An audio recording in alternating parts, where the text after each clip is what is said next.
अस्सलाम वालेकुम। पाकिस्तान आजकल जिन हालात से गुजर रहा है तो सियासी मसाइल तो ढेर सारे नज़र आते हैं, लेकिन सियासी मसाइल की बुनियाद पाकिस्तान की मुआशी सूरत हाल है। महंगाई बेपनाह है, डॉलर का रेट समझ नहीं आती, 5 रुपये कभी इधर कभी 10 रुपये उधर, इसी तरह तेल की बिजली की कीमतें।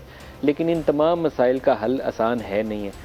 जिसके पास इस वक्त ख़जाने की चाबी है, शायद उसको सबसे मुश्किल फ़ैसला यही करना है कि लोगों की ज़िंदगियों में आसानी कैसे पैदा करनी है, कीमतें नीचे कैसे लानी है, वो कैसे की जा सकती हैं। इन्हीं बातों का जवाब देने के लिए आज हमारे साथ मेहमान शख्सियत हैं मोहम्मद इसाक डार, वफाकी वज़ीर ख़जाना। आप हमारे साथ आज गुफ्तगू में शामिल हो रहे हैं। डॉलर से शुरू करते हैं, क्योंकि 98 में मैं रिपोर्टिंग किया करता था। मुझे याद है कि रात को हम आके तो नीचे खड़े होते थे कि आप निकलेंगे 12-1 बजे मीटिंग से तो पूछेंगे।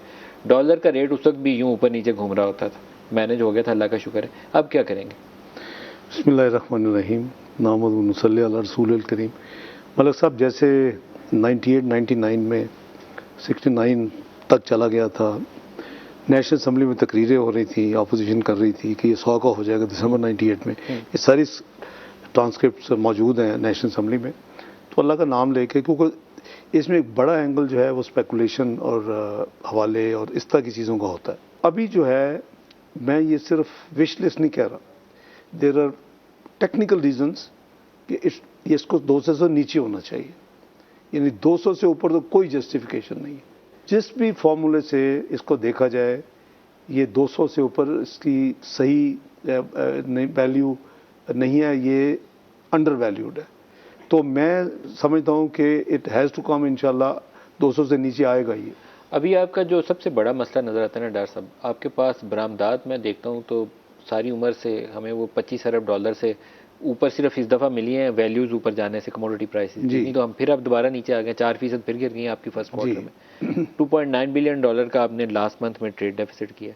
अनलेस कि आपकी बरामदात ऊपर चढ़ना शुरू हो जाए, कोई दुनिया की साइंस नहीं है कि आप जी सही है। रुपए को मुस्तकम करें। बिल्कुल ठीक कह रहे हैं आप। एक तो पहले जो आर्टिफिशियल स्पेकुलेशन की वजह से, और I would say political instability, multiple factors हैं, लोगों का लॉस ऑफ कॉन्फिडेंस, उसकी वजह से ये जो 240-42 तक गया था, वो कम से कम शायद मुझे वही एक्सरसाइज दोबारा करनी पड़ती 98 99 वाली या फिर 2013 वाली, लेकिन अल्हम्दुलिल्लाह उसकी ज़रूरत नहीं पड़ी। मैं आपके तवज्जो से मशकूर हूँ। आपको पता है जो प्लेयर्स हैं इसके, उन्होंने खुद ही वॉलंटरली, मैं अभी जहाज़ में बैठा, खबर कंफर्म हुई तो मामला शुरू हुआ नीचे, और फिर आपने देखा कि अभी तक ये करीबन आज 224 मेरी लेटेस्ट मुझे इन्फॉर्म किया गया कि था, तो करीबन 18 रुपये हमने इस पर यानी गेन किया है जब से पिछले मंडे से। तो 18 रुपये का मतलब है मलिक साहब, आपको भी पता है 23 अरब का आपका कर्जा and liabilities, public debt and liabilities. Pure कर्जा जो है वो करीबन आप कह लें कि कोई 1900 अरब का। पब्लिक डेट एंड लाइबिलिटीज़ वो तो पाकिस्तान से जानी है ना, 23 अरब का, 1 रुपया दिए बगैर। और इसका बहुत बड़ा इम्पैक्ट है। आपने इंट्रो में भी कहा कि इसका बहुत बड़ा इम्पैक्ट है इसके डॉलर प्राइस का, आपकी इट इज़ इम्पोर्टेड इन्फ्लेशन। तो मैं तो हमेशा इसको मदर ऑफ इकोनॉमिक ईवल कहा करता, तो अब भी कहता हूँ। इसीलिए मैं हमेशा यानी बड़ा क्लैरिटी के साथ डिवैल्यूएशन के ख़िलाफ़ रहा हूँ। डिवैल्यूएशन अगर रियलिस्टिक वाकई है, तो मैंने कहा ना कि अभी 200 से नीचे इसका जो किसी भी मेथडोलॉजी से देखेंगे, इवन इकोनॉमिक्स देख लें, तो ये 200 से ऊपर सारा जो था ना, ये ऑल सर, अननेसेसरी। आपके ऊपर माजी में थी कि आप इंटरबैंक में पैसे बेचते रहे और रुपए को मुस्तकम रखने के लिए। ये जब आपके पास इनफ्लोज अच्छे आ रहे हो तो फिर उसमें से 10-20 मिलियन डॉलर अगर आप मार्केट में फेंकें तो इतनी बुरी हिकमत अमली नहीं होती, लेकिन आपके रिजर्व्स की पोजीशन देखें तो रिजर्व्स ना होने के बराबर जी है। जी तो जी यू जी don't have that cushion now कि जिसमें आप महीने का 50-60 मिलियन डॉलर जाएं और मार्केट में फेंक दें। क्या करेंगे? देखिए, एक तो ये है कि उसको बहुत ही मेरा ख्याल है कि डिसइंफॉर्मेशन फैलाई गई है इन टर्म्स ऑफ नंबर्स। अगर आपको याद हो तो पिछली गवर्नमेंट ये कहती थी जी कि इवन इमरान खान ने खुद भी कहा कि 2 बिलियन डॉलर मंथ हम यानी इंटरवेंशन में करता था, 2 billion, which is not possible, which is not possible. आप ये अगर ये नहीं करते थे और मैं करता था, मिसाल दे रहा हूँ, हालांकि मैं कुछ भी नहीं ऐसी बात है, तो इनके जो 40 महीने से ऊपर 2 बिलियन बचते रहे, 80 बिलियन डॉलर किधर है? सेविंग ही हुई ना कि आप इंटरवेंशन नहीं करें। एक दूसरा पॉइंट यह कि दुनिया के सारी इतना यहाँ डिसइंफॉर्मेशन फैलाई जाती है, लोगों को वर्गलाया और मिसलीड किया जाता है कि अल्लाह अल्लाह की पनाह। तो आप देखें कि स्टर्लिंग $1 1.03 लोएस्ट लेवल टच किया 71 के बाद। जी, तो जब उसने लोएस्ट लेवल टच किया तो कब बैंक ऑफ इंग्लैंड मैदान में नहीं आया? बिल्कुल इंटरवीन किया उसने। ठीक है जी, दे हैव ए बैंड कि आप इससे ऊपर जाएंगे तो इंटरवीन करेंगे, इससे नीचे जाएंगे, उसके अंदर वो अलाउ करते हैं कि जो मार्केट करती रहे, लेकिन एक थ्रेश होल्ड से नीचे जाए या एक थ्रेश होल्ड से ऊपर जाए तो इंटरवीन करते हैं। आपको फेडरल रिजर्व नहीं करता। अभी आपने देखा कि मल्टीपल मैं आपको गिनवा सकता हूँ कंट्रीज, अभी इंडिया ने नहीं किया। तो एक तो हमारे पास तो वो इंडिया ने $100 अरब पिछले एक साल में करंट अकाउंट डेफिसिट में और मार्केट इंटरवेंशन में गवाया, इसके बावजूद रुपया मुस्तकम नहीं रहा। So that is my question, we don't have that कुछ। मैं वही अर्ज कर रहा हूँ, हमें वो करने की जरूरत नहीं है। We will be okay if it comes under 200 हमें। और वो मैं आप अभी आगे मैंने कहा है कि आपके प्रोग्राम के तवज्जो से मैं उन लोगों का शुक्रिया अदा करता हूँ कि जो उस सिस्टम को चला रहे होते हैं, उनको पता है कि ये रियलिस्टिक वैल्यू पे इसने हमें यानी लीड करना है। और सर जो एक्सचेंज रेट का भी मैकेनिज्म है, आर यू सेटिस्फाइड कि इसी तरह फ्री फ्लोट पे रखेंगे या उसमें कोई ट्वीक करने की जरूरत है? नहीं, मेरा ख्याल है फ्री फ्लोट पे रहना चाहिए। सेंट्रल बैंक जो स्टेट बैंक है हमारा, उसकी जिम्मेदारी है इसको वॉच करे। यहाँ कोई प्रॉपरली उसको वॉच नहीं कर रहा था। पिछली गवर्नमेंट का जो माइंड था, आपको याद हो, जो फर्स्ट फाइनेंस मिनिस्टर उनके आए थे असद उमर, जिनको पोस्टर बॉय कहा जाता, उन्होंने खुद जब फैसला किया IMF के पास जाने का, तो उन्होंने यानी एज अ यानी उसको फखरी अंदाज में इंटरव्यू दिया कि जी हमने रुपए को खुला छोड़ा हुआ है, जो कि उनकी होती है। लेकिन उनकी जो है ना जी खुला छोड़ने का मकसद, IMF की मैं बात कर रही हूँ, अदर अदारस, वो खुला छोड़ा होता है वेस्टर्न स्टाइल में। वहाँ भी ऐसी खुदा ना खासा स्पेकुलेशन को कर रहा हो, कोई मैनिपुलेट कर रहा हो कोई, तो वो उसके तो बड़े सख्त एक्शन लेते हैं, उनके रेगुलेटरी सिस्टम्स हैं। तो आप क्या एक्शन लेंगे? 8 बैंक आपके कल फाइनेंस कमेटी को बताया गया कि वो आपकी इंटर बैंक से 8-10 रुपए ऊपर एलसीज खोल रहे थे। मैंने ऑलरेडी गवर्नर स्टेट बैंक को ये मशवरा दिया था। लास्ट सैटरडे मेरी मीटिंग हुई है, उनको मैंने कहा था कि आप इसको टोटली इसको प्रायोरिटी के बेसिस के ऊपर इसको आप इन्वेस्टिगेट करें, या अपनी जिम्मेदारी एज रेगुलेटर, और हम फ्रेंकली एक एक्शन भी लेंगे। ये मैं अभी आपके प्रोग्राम के तवज्जो से कह रहा हूँ, अपना माइंड, और स्टेट बैंक लेगा। उसकी वजह यह है कि आप सिस्टम को इस तरह फ्री फॉर ऑल नहीं छोड़ सकते। आप देखें कि अब जितना 8-10 दिन में, जो मुझे कुछ इन्फॉर्मेशन यूके में आती थी, लेकिन जितना 8-10 दिन में मैंने गैदर किया है कि आपकी एक एलसी खुली है पेट्रोलियम की, और उसको रिटायर कर रहा है बैंक जो है, मार्केट रेट है 200, मैं मिसाल दे रहा हूँ 24 और 242 पे, क्यों 8-10-12 रुपये एक्स्ट्रा ले रहे हैं कि जी फ्लक्चुएशन। अभी वो सारा बाई दी वे ट्रेंड जो है ना, मैं अल्लाह का जितना शुक्र अदा करूँ कम है, कि आपका जो मार्केट, ओपन मार्केट और इंटर बैंक का जो जितना बड़ा फर्क होगा, दैट में उतनी बड़ी वहाँ डॉलराइजेशन हो रही है। लोग डिमांड बहुत है। कमर्शियल बैंकों के मतलब है कि उन्होंने 25-30 अरब कमाया है इस अरसे में। मैं उसका भी जवाब देता हूँ, मैं आपको एग्जैक्ट क्वांटम क्या है उसका मैं बताता हूँ। जो ये है ना जी, मैं उसकी दूसरी डायमेंशन आपको अर्ज कर रहा हूँ। उसमें यह है कि ये 12 रुपए रफली गैप था बिटवीन इंटर बैंक मार्केट और ओपन मार्केट। इसका मतलब कि डिमांड ड्रिवन है और लोग मांग रहे हैं और खरीदने के लिए तैयार हैं। अब ये 10 दिन में वो गैप नैरो के 1 रुपए पे आ गया। दूसरी चीज़, आज अगर मसलन ओपन मार्केट में 225 है, इंटर बैंक में 224 है, तो जब नॉर्मल हालात में जब लोग जाते थे बेचने के लिए, तो 1 रुपया 1.5 रुपये कम मिलेगा उसको 222-50 पैसे 223 मैक्सिमम मिलेगा, क्योंकि 224 से इंटर बैंक उन्होंने बेचने के लिए 1-2 रुपये प्रॉफिट करना। ये कल की मेरी रिपोर्ट थी स्टेट बैंक के थ्रू, मैंने जो मार्केट रिसर्च करवाई, 10 रुपये कम खरीद रहे हैं, 214 पे खरीद रहे हैं। यानी उनको दे आर मेंटली रेडी कि इसने नीचे जाना है, तो हम आज 214 खरीदें, कल 2 रुपये 3 रुपये नीचे हो, अब वो दूसरा शुरू हो गया। पहले 12 रुपये ऊपर था, अब वो तो 1 रुपया बाइंग का जो है 1 रुपया फर्क रह गया। आपके ज़हन में टारगेट डेट क्या है? कब तक आप सोचते हैं कि 200 से या 200 से नीचे आएगा? इंशाल्लाह देखें, 18 रुपये हो गया है, 24 है, मैक्सिमम 24 दिन कर लें। 24 दिनों में 24 रुपये एडजस्टमेंट हो जाएगी, जल्दी होना चाहिए। बट मैं देखें, वो जो होती है ना बात स्टिक एंड कैरेट वाला फॉर्मूला, वो मैं इस दफ़ा अल्हम्दुलिल्लाह समझता हूँ कि बहुत ही कोऑपरेट करें, खुद ही करें।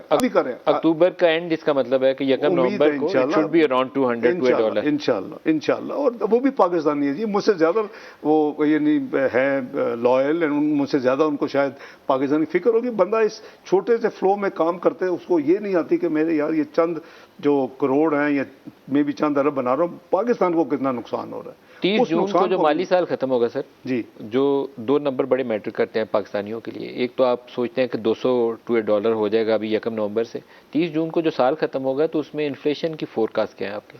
देखिए मलिक साहब, इसका डायरेक्ट इम्पैक्ट जो है आपकी कीमतों पे आएगा।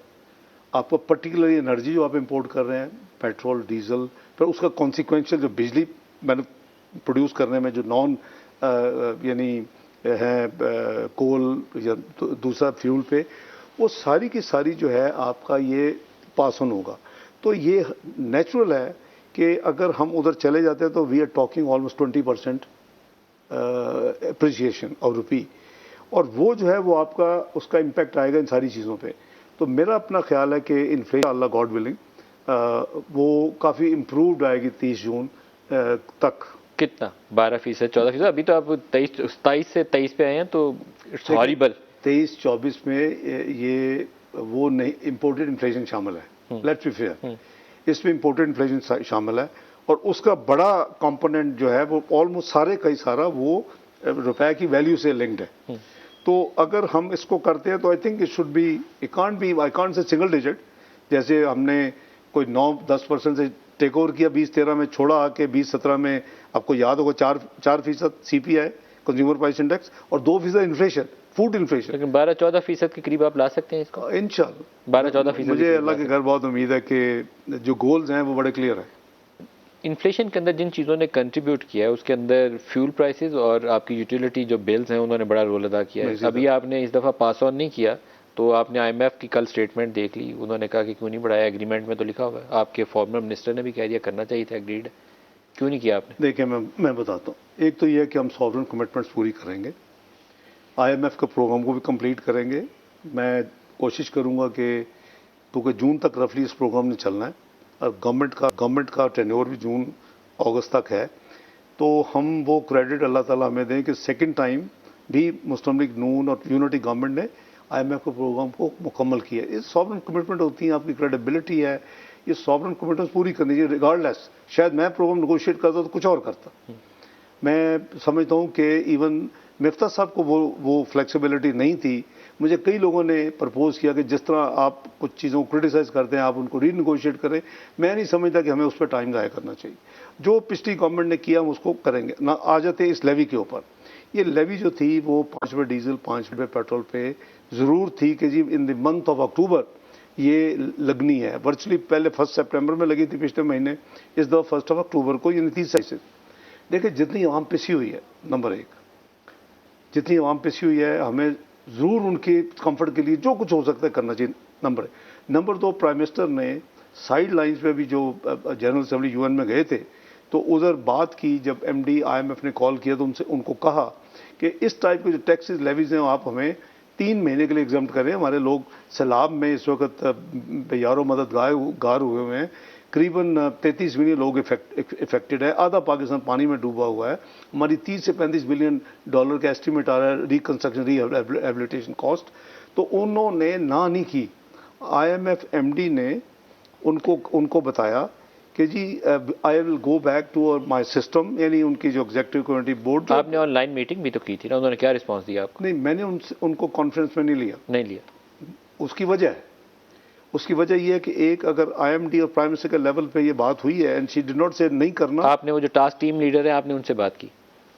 जो मैंने किसी से भी नहीं की। किसी से भी नहीं की? मैं जिम्मेदार हूँ। एनी नेगेटिव कॉन्सिक्वेंस मैं रिस्पॉन्सिबल हूँ। बट मैं आपको एक्सप्लेन करता हूँ, मेरी फर्स्ट डिफेंस लाइन है, but I am sure they understand these things. मेरी है कि प्राइम मिनिस्टर और जब MD IMF का हो गया उन्होंने कहा कि पॉजिटिव रिस्पांस दी, लेकिन अनाउंस नहीं किया, जाके उन्होंने प्रोसेस फॉलो करना है। दैट मीन्स आई एक्सपेक्ट कि जी it would be done, hopefully it would done. Number 2, let's worst scenario, वो कहते हैं नहीं जी आपको करना चाहिए था। इसका इम्पैक्ट जो है वो 6 से 7 बिलियन रुपए का लॉस है, रेवेन्यू लॉस। एंड ये टैक्सेस रेवेन्यू नहीं है, ये नॉन टैक्स रेवेन्यू है, जिसमें पेट्रोलियम डिविडेंड लेवी आती है, जिसमें हमारे डिविडेंड्स आते हैं स्टेट ओन्ड एंटरप्राइजेस के। इस तरह की हमारी कुछ आइटम्स हैं जो कि this is one of the items. I will give in another item में बजटेड जो भी है, मैं उनको वहां से may be multiple of 5 billion show कर दूं, दिखा दूं और डिलीवर कर दूं। फिर उनका क्या कंपनसेट कहीं और से आप कर लेंगे, कर लेंगे, कुशन है आपके पास। एग्जैक्टली। देखिए, हमें अगर मैं कहूं कि नहीं जी वो मैंने को कहीं और से तो कर लूंगा मैं, लेकिन वहां पे बोझ डालूं, मैं उस पर बिलीव नहीं करता। और मैं आपको यानी अपनी जिम्मेदारी के साथ बता रहा हूं कि उससे multiple times I have already manage to create revenue for the country. So इंशाल्लाह को उसमें मसला नहीं आएगा। यूटिलिटी बिल्स, बिजली की कीमतें, गैस की कीमतें, वहां पे वो 23-2400 का सर्कुलर डेट घूमता फिर रहा है, एडजस्ट तो करना पड़ेगा। देखिए, सारी चीजें मलिक साहब हमें ये जरूर क्रेडिट दें और अपने व्यूअर्स को भी बताएं, अवाम को भी बताएं कि ये they are not of uh making, uh mean PDM government making, ये हमें विरसे में मिली है। ये जितनी ये जो प्राइसेस बढ़ाई हैं मेरे प्रेडिसेसर ने या हमारी हुकूमत ने, वो एक हमें तो एक वर्चुअली एक कमिटमेंट जो की गई थी वो मिली ना जी। और जब प्रोग्राम रिवाइव हुआ तो उन्होंने कहा जी वो यानी कर गई थी पीटीआई गवर्नमेंट, ना सिर्फ वो आप उसको करें, जो उन्होंने जो एक रिलीफ दी थी, अगर आपको याद हो, 10 रुपए 5 रुपए डीजल पेट्रोल 10 और 5 रुपए बिजली पे, वो भी आप रिवर्स करें। तो ये हमें तो वर्चुअली एक किस्म हमारे ऊपर एक यानी अनविलिंगली और विलिंगली वो हमारे ऊपर डाल दिया गया। तो वो हमने किया, क्योंकि मैं फिर कहता हूँ सॉवरेन कमिटमेंट हमें रिस्पेक्ट करनी चाहिए, क्योंकि ये फिर बदनामी पीटीआई की नहीं होगी, ये पाकिस्तान की बदनामी होगी। मैं उस स्पिरिट के साथ आपको कहा कि मेरे नज़दीक programme was not rightly negotiated, it could have been much better. लेकिन मैंने कभी ये अपने प्रोग्राम में जो मैं कभी डिस्कस किया, मुझे याद है 2013 वो उनका टिपिकल होता है कि जी आप इतने रुपए डिवैल्यू कर दें, ओपन छोड़ दें। मैंने कहा उसका अब मैं 2013 की बात करूँ, मैं what do you want to achieve? उन्होंने कहा जी आपके एक्सपोर्ट्स बढ़ेंगे। अच्छा, मैं क्या आगे कि आपके रिजर्व बढ़ेंगे? तो मैं क्या okay, that is the end objective of course. मैं कहा लेट्स हैव अपने प्रोग्राम में टारगेट कि फॉरेन एक्सचेंज रिजर्व इतने होने चाहिए फर्स्ट क्वार्टर में, 2 3 4, we overperformed without devaluation. Sir, floods की वजह से जैसे कोरोना के दिनों में हमने देखा था रैपिड फाइनेंस फैसिलिटी, एक आध बात इस पे कर लें, फिर आपको पोलिटिकल इश्यूज पे भी बातें करनी है आपसे। आईएमएफ से भी ले सकते हैं, मल्टीलैटरल से भी ले सकते हैं, बायलैटरल डेट के ऊपर भी रिलीफ पे बात हो सकती है। कोई ऐसा सुना था 15 अक्टूबर के करीब आपकी वो आ जाएगी जो फ्लड डैमेजेस की रिपोर्ट यूएन की बनानी है जी। प्लान क्या है आपका? $30 बिलियन के लॉसेस आप खुद तो पूरे नहीं कर सकेंगे। देखिए, एक तो ये है कि वो आईएमएफ से रैपिड फाइनेंस मिल सकती है जी, आईएमएफ से रैपिड फाइनेंस मिल सकती है? फ्रैंकली डाउट के को बहुत बड़ा हमें अमाउंट मिलेगा, लेट्स बी फेयर। अच्छा। और बेसिकली मेरी ज़ाती राय में ये जो बात हो रही है कि जी हम डेट रीशेड्यूल में जाएं, ये हमारी लास्ट ऑप्शन होगी। यू आर सेइंग कि ये this is your last option? तो माई लास्ट ऑप्शन, यस। मेरी जो डेट रीशेड्यूलिंग आपकी तरजीह नहीं है? नहीं, मेरी नहीं है। और मैंने उनको एक्सप्लेन किया एंड इज हैप्पी। वो उनका क्यों था कि उनको बताया जाता राइटली सो कि जी इतना बड़ा एक्सटर्नल फाइनेंस गैप है अगले 12 महीने में, यही हमने पैसे देने, ये हमारा करंट अकाउंट डेफिसिट प्रोजेक्टेड है, हमारी जो इनफ्लोज हैं एक्सपोर्ट्स की ये हैं, दूसरी ये है, तो क्या करें? तो ऑब्वियसली एज प्राइम मिनिस्टर उनके पास तो चॉइस ही नहीं है। अच्छा, ये बड़ी खबर है, ये हमारे देखने वालों को शायद इसका पता नहीं हो, मार्केट्स के लिए ये बड़ी खबर थी जिसने पाकिस्तानी पेपर्स की बिल्कुल उस दिन मार्केट के अंदर कंडीशन बदल दी थी। आप कह रहे हैं कि दिस इज नॉट योर तरजीह।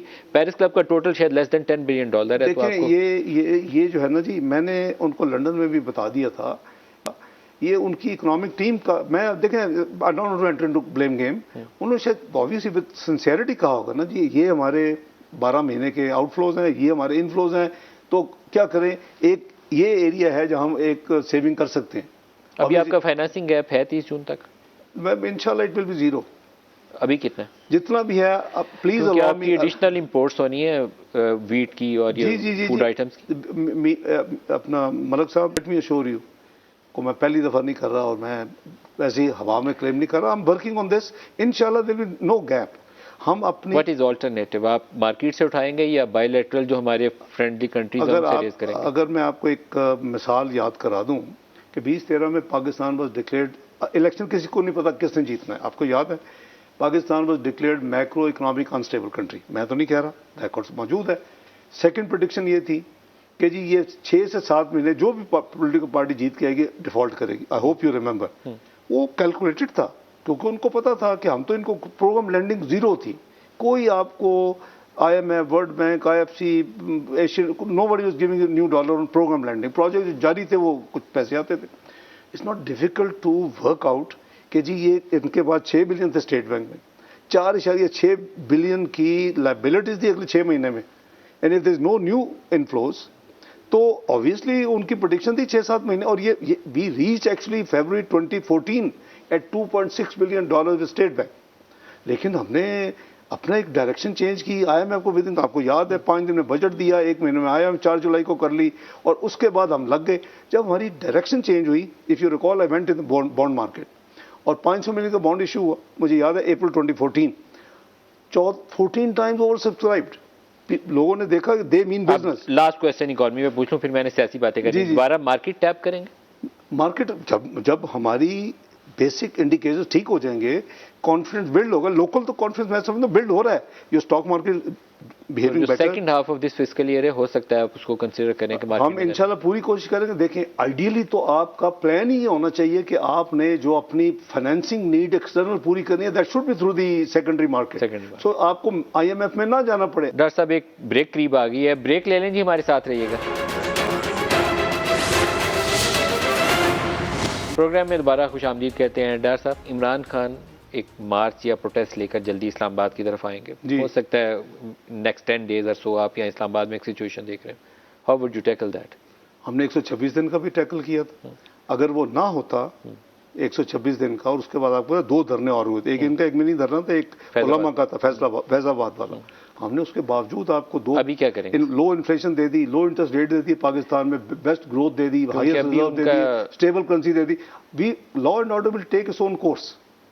Rana Sanalla will do whatever he is required under the law and constitution to deal with this। Number 1 ये कि अगर वो कहेंगे कि हम अपना रोगिज्म के जरिए आ जाएं और बैठ जाएं, इस दफ़ा वो अलाउ नहीं होगा। पिछली दफ़ा मुझे याद है डी चौक पे बैठने देंगे? I can't say anything. ये Rana Sanaullah with the obviously आपको army in aid of civil power बुलानी पड़ेगी, क्योंकि आपकी ये जो सूरत हाल है ना शराय दस्तूर की, इसको आप कंप्रोमाइज़ नहीं कर सकते। क्या करेंगे उसके ऊपर? देखिए मेरी यार सुने, मैं सिर्फ आपको 2014 इसलिए रिमाइंड कर रहा हूँ Malik sahab, that will give some sort of mindset of the PMLN government. मुझे याद है कि जब ये, आपको पता है वेन्यू और एग्री हुआ था एग्रीमेंट में, वहाँ ये आए, चंद दिनों के बाद इन्होंने फिर मूव किया। जब ये आ रहे थे तो that was a very historic unpleasant meeting in the sense कि प्राइम मिनिस्टर नवाज शरीफ को ये कहा जा रहा था कि हमें इजाज़त दें बाय द इंटीरियर डिवीजन कि हम इनको रोकें। और उन्होंने कहा कि क्या फॉल आउट हो सकता है। उन्होंने कहा जी कि शायद वहाँ से रिएक्शन हो तो 2, 4, 10, 15 बंदे खुदा न खास्ता मर जाएं और शहीद हो जाएं। उन्होंने कहा then I will not allow any action, open the barrier, let them come. ये मियां नवाज शरीफ का फैसला था। अब मैं नहीं कह सकता कि ये फैसला होगा। अब Rana Sanaullah will take the decision in accordance with what the cabinet and the prime minister tell him, obviously. लेकिन तो आपकी हुकूमत का फैसला क्या, डी चौक पे बैठने देना या नहीं बैठने? अभी फैसला फ्रैंकली आई डोंट नो कि इंटीरियर मिनिस्टर क्या करेंगे। ऑब्वियसली गवर्नमेंट से इजाज़त लेके जो भी कोर टीम है, प्राइम मिनिस्टर से बात होगी, लेकिन अभी इस टॉपिक पे हमारी कोई नहीं है। But I am sure Rana साहब believes the same ideology which was given to Mian Nawaz Sharif in 2014। Sir, एक उससे भी बड़ा सवाल है, और वो है नए आर्मी चीफ की तैनाती। माजी के अंदर जब भी ये मौका आया तैनाती वाला, कुछ हालात डामाडोल हो जाते थे। अभी इमरान खान का जो बयानिया है, कभी वो कहते हैं कि इलेक्शंस तक पोस्टपोन कर दें, कभी वो चौकीदार कहते हैं, कभी न्यूट्रल कहते हैं, कभी जानवर कहते हैं, बहुत से अलकाबात। You have to take that decision. आपने 2 भूल के मीर जाफर मीर सादक। मैं समझता हूँ बड़े अनरीजनेबल अलकाब हैं।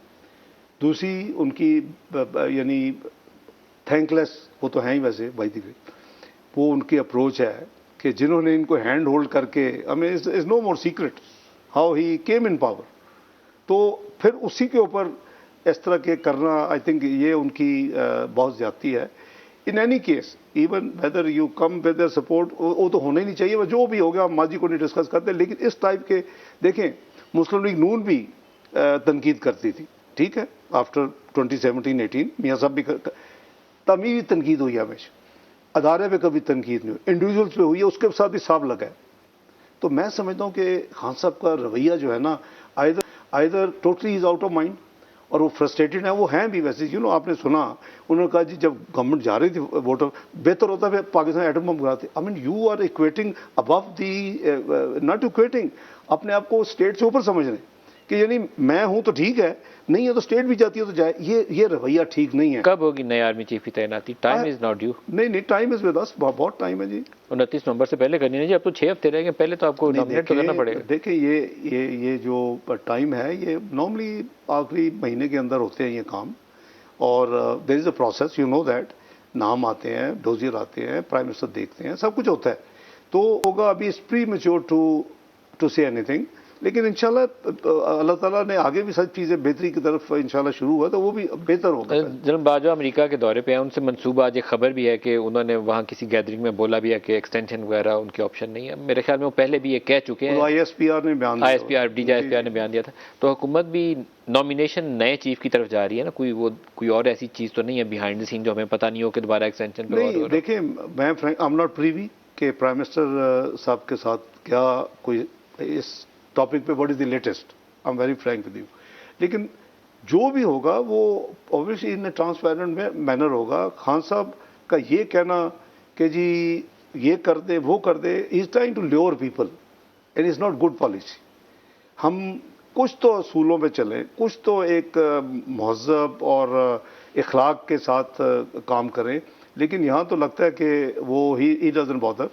जो उनकी एक अनपब्लिश्ड मीटिंग्स है ना इमरान खान की, सारे क्राइसिस के बाद जो रिसेंट वीक्स के अंदर दोबारा हुई हैं, मेरे ख्याल में उनका नतीजा अच्छा नहीं आया, क्योंकि इब्तदाई तौर पर वो कह रहे थे कि इलेक्शंस तक इन्हीं को कंटिन्यू करवा लें, इलेक्शंस के बाद जो हुकूमत आएगी वो नई नॉमिनेशन कर ले। उसके बाद अब दोबारा वो गुस्से का इजहार कर रहे हैं, तो आई थिंक उधर से जवाब नहीं, मुस्बत में नहीं आया। वो उनका, मैंने भी ISPR की एक, आपको याद है ना, एक वो पहले माजी का स्टेटमेंट था, लेकिन ये मीटिंग्स तो वेरी रिसेंट है। जी, हम कुछ ऐसी खबर हमें भी मिली है जी। तो लेट्स सी, अल्लाह बेहतरी करे पाकिस्तान के लिए। नवाज शरीफ की वापसी सर जी, वो कब तक है? सुनने में आया है कि जो मरियम की रवानगी है ये वापसी नवाज शरीफ के साथ होगी। देखिए, अल्लाह करे। सबसे पहले तो आपने देखा कि ये केस एक ही है जिसमें उन्होंने, और जो सवाल फ्रेम किए थे बेंच ने, उसमें से 5 आउट ऑफ 6 सवाल वर एक्चुअली रिलेटेड टू मियां साहब। वो ऑल्दो के वो सेनेट आए गैर मुआयना मुद्दत के लिए, वो रिकॉर्ड रूम में चला गया हुआ केस, लेकिन वो सवालात के जवाब जो है वो डायरेक्टली मियां नवाज शरीफ साहब को बेनिफिट करते हैं कि जी उनका क्या लिंक था कंपनी से, कब हुआ, क्या प्रूफ है, वगैरह वगैरह। आखिरी 1 या 2 सवाल है जो मरीम बीबी के हवाले से, कि अगर वो साबित हो जाता है कि those flats belong to Mian Nawaz Sharif and purchase by Mian Nawaz Sharif with credible evidence जो होना चाहिए, तो फिर नेक्स्ट सवाल आता है। इट वॉज लास्ट सवाल, मैंने पढ़ा है, अखबारों में भी पढ़ा कि नेक्स्ट सवाल ये था कि फिर मरियम बीबी के से कैसे उन्होंने, कैसे अबेटमेंट उनकी कैसे बनती है। तो एक तो वो है कि अब इट्स वेरी लॉजिकल कि एज एंड व्हेन मियां साहब अपने इलाज जो कि अभी उनका कुछ रहता है वो आएंगे तो ये केस तो हवा में उड़ेगा। पर frankly to be fair to Mian Nawaz Sharif, who is 3 time prime minister, ये केस अब तक ख़त्म हो जाने चाहिए थे। आपके पास जज अरशद मलिक का जो कुछ आ गया, आपके पास जस्टिस शौकत सदीकी साहब का जो कुछ आ गया, रिकॉर्ड पे एफिडेविट दिया है, आपके पास साकिब निसार साहब की जो एक ऑडियो हुई, फॉरेंसिक हुई, वो पीछे हट गए जी उससे, तो ऑडियो से वो पहले उन्होंने, राना शमीम साहब पीछे हट गए उससे। ठीक है, लेकिन वो कंटेंट तो नहीं कहेंगे ना, वो तो फॉरेंसिक ऑडिट हुआ है। राना शमीम साहब ने तो अपनी जान छुड़ाई कि चूंकि उनके ऊपर इतना प्रेशर होगा जो नजर आ रहा था, फोरेंसिक करा के या तो रिपोर्ट्स अदालत के सामने आ जाती, अदालत उस पर फैसला करती, होता है अदालत उस तक जाने के लिए तैयार नहीं थी। अदालत जो है, आप दरखास्त देते हैं अदालत चली जाएगी। नहीं, अब तो खैर टू लेट है, वो चले गए तो fine, there is enough evidence, remaining evidence. जो प्रोसेस हुआ है पनामा का, it is extra judicial, it's extra constitutional, it is extra law. Doctor साहब एक ब्रेक करीब आ गई है, ब्रेक ले लें जी, हमारे साथ रहिएगा।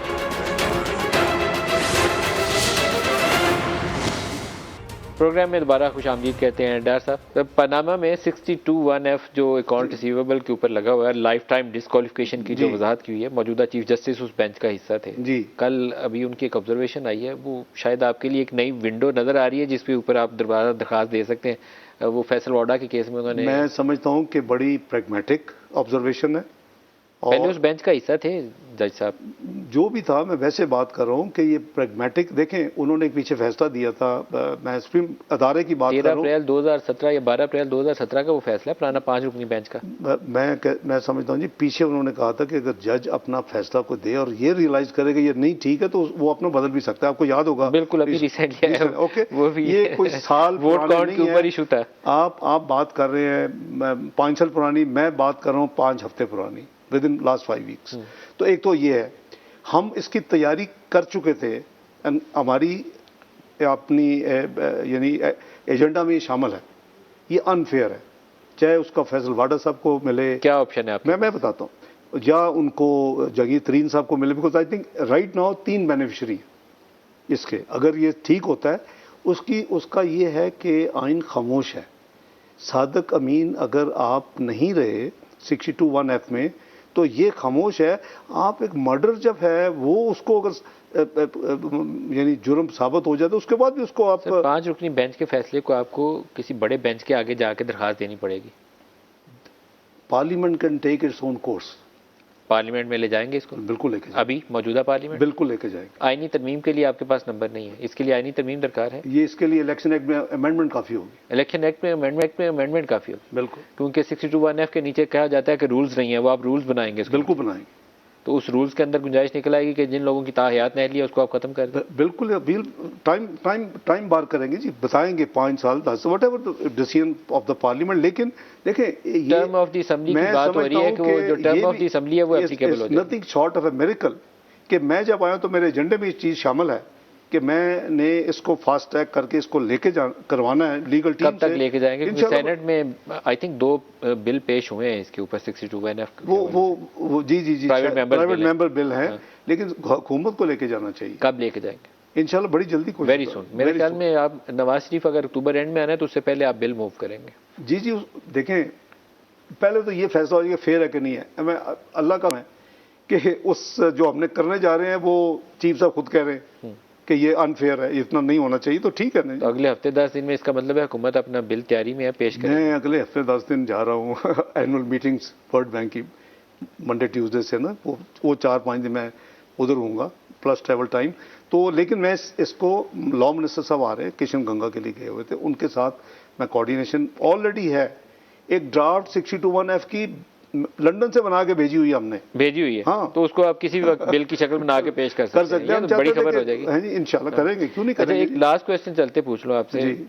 इलेक्टोरल रिफॉर्म, माजी में भी हमने वो देखा था आपका, जब वो धरने के बाद भी पीटीआई से एक बैक चैनल इंटरेक्शन हुआ था तो डार साहब और जहांगीर तरीन ने खामोशी से अंडरस्टैंडिंग डेवलप की थी। अभी भी इलेक्शन से पहले आपको पीटीआई को एंगेज करना चाहिए। वो इलेक्शन कमीशन के ऊपर उनके तहफ़्फ़ुज़ात हैं, बाकी इशूज़ हैं।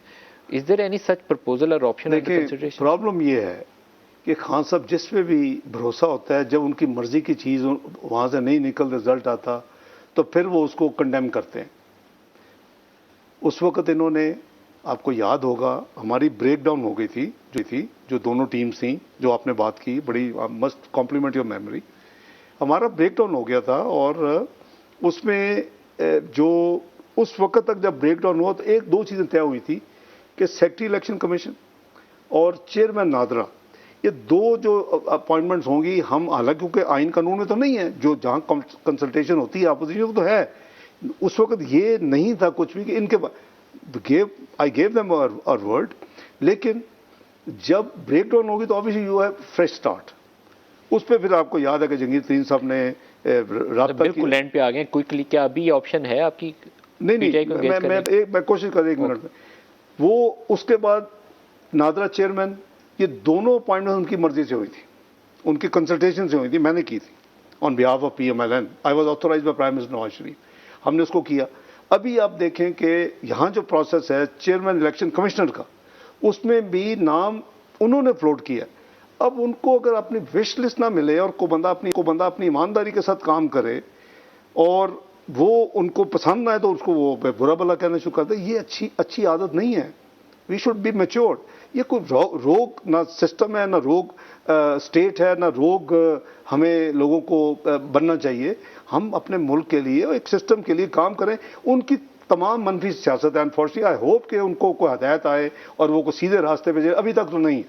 अब मैं आया हूँ और मुझे कह रहे हैं डील का हिस्सा, ओ भाई पार्लियामेंटेरियन तू हो, अगर डेमोक्रेट हो तो तुम्हें आवाज उठानी चाहिए थी कि जी ये चेक करेंगे वाकई 20 साल की, मेरा तो केस ये है ना, 20 साल टैक्स रिटर्न नहीं थी 1981 टू 2001, जब मैं सेनेटर भी रहा हूँ, जब नहीं सेनेट में बाद में 2 MNA रहा हूँ, फेडरल मिनिस्टर रहा हूँ, मिनिस्टर स्टेट रहा हूँ, तो आपका कॉलीग इन द सेंस कि मैं पॉलिटिशियन हूँ ना जी, पार्लियामेंटेरियन रहा हूँ, और मुझे ये कहते हैं 20 साल टैक्स, मैंने कभी 20 में टैक्स डिले नहीं की। तो मैं समझता हूं कि यहां किसी को खड़ा होना चाहिए था, कोई स्टेटमेंट देनी चाहिए थी। अभी वाजिद ज़िया साहब जाके अकाउंटेबिलिटी कोर्ट में लिखाते हैं कि जी हमने FBI से चेक ही नहीं किया। लुक एट दी इडियोसिटी कि भी ये जहां चेक कर रहे हैं, यानी कस्टोडियन ऑफ टैक्स तो FBR है ना, आप FIA में क्या चेक करें मेरी रिटर्न, या स्टेट बैंक में वहां नहीं मिली, व्हाट डू यू मीन वो वहां नहीं मिली। तो ये हमारी बदकिस्मती है, ये इतना फ्रॉडुलेंट केस है, फेक केस है। यही केस ने इंटरपोल को भेजा, 2 हफ्ते के बाद आपके टीवी स्टेशन में कोई ना कोई आके इनमें सीन ने बना कर 3 महीने में अरेस्ट करके लाएंगे, रेड वारंट किधर है वो रेड वारंट, बिकॉज मैंने वो प्रूफ भेज दिया। अब उनकी कंडीशनैलिटी है इंटरपोल की कि दोनों साइड जो हैं पब्लिक नहीं कर सकती। मुझे उन्होंने भेजा क्लीन चिट, इनको मुंह पे तमाशा मारा इमरान खान की हुकूमत को कि ये क्या भेज दिया तुमने, तो उनको सब कुछ है। तो ये हमारी, ये नहीं होना चाहिए, ये हमारे इंसान, मैं नहीं अपने लिए, लोग क्या करते होंगे उनके लिए क्या हम सोचें, ये हमारा सिस्टम सॉरी वफाकी वज़ीर ख़ज़ाना, बहुत शुक्रिया आज के प्रोग्राम में आप हमारे साथ रहे और best of luck. Thank you. आज के प्रोग्राम से इतना ही, इजाज़त दीजिए, अल्लाह हाफ़िज़।